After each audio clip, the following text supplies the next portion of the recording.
লাগাতার বিদ্যুতের বিল বৃদ্ধি ও গ্রাহকদের অন্যায়ভাবে অতিরিক্ত বিল আদায়, বিদ্যুৎ বিচ্ছিন্ন সহ 7 দফা দাবির প্রতিবাদে সোমবার বুনিয়াদপুর ইলেকট্রিক দপ্তরের ভারতীয় জনতা যুব মোর্চার পক্ষ থেকে ডেপুটেশন ও অবস্থান বিক্ষোভ করা হয়। এই ডেপুটেশন ও অবস্থান বিক্ষোভ দক্ষিণ দিনাজপুর জেলার বিভিন্ন ইলেকট্রিক দপ্তরে করা হয়। এদিন দুপুরে বিজেপির কার্যালয় থেকে বিক্ষোভ মিছিল করে গোটা বুনিয়াদপুর শহর পরিক্রমা করে বুনিয়াদপুর ইলেকট্রিক দপ্তরে গিয়ে পৌঁছায়। ইলেকট্রিক দপ্তরের আধিকারিকদের 7 দফা দাবির কথা তুলে ধরেন ভারতীয় জনতা যুব মোর্চার সদস্যরা।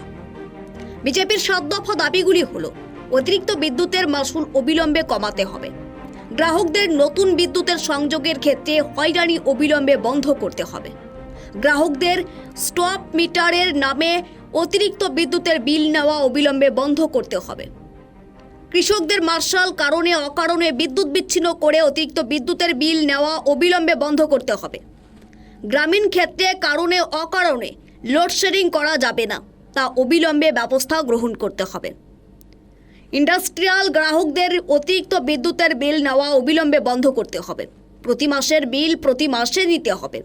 এদিনের এই কর্মসূচিতে উপস্থিত ছিলেন টাউন মণ্ডলের সভাপতি দীপেশ বসাক, জেলা যুব মোর্চার সাধারণ সম্পাদক সিদ্ধার্থ সরকার সহ বংশীহারি ব্লকের অন্যান্য বিজেপি ও যুব মোর্চার নেতৃত্বরা।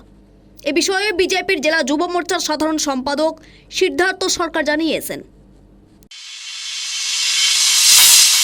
দেখুন, আজকে আমাদের দক্ষিণ দিনাজপুর জেলা যুব মোর্চার পক্ষ থেকে বুনিয়াদপুর শহরে যে বিদ্যুৎ দপ্তর, সেই বিদ্যুৎ দপ্তরে ডেপুটেশন দেওয়া হলো।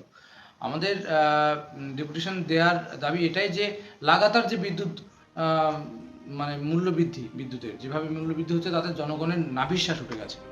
এমতো পর্যায়ে আমাদের যুব মোর্চার পক্ষ থেকে একটা বিক্ষোভ করা হলো।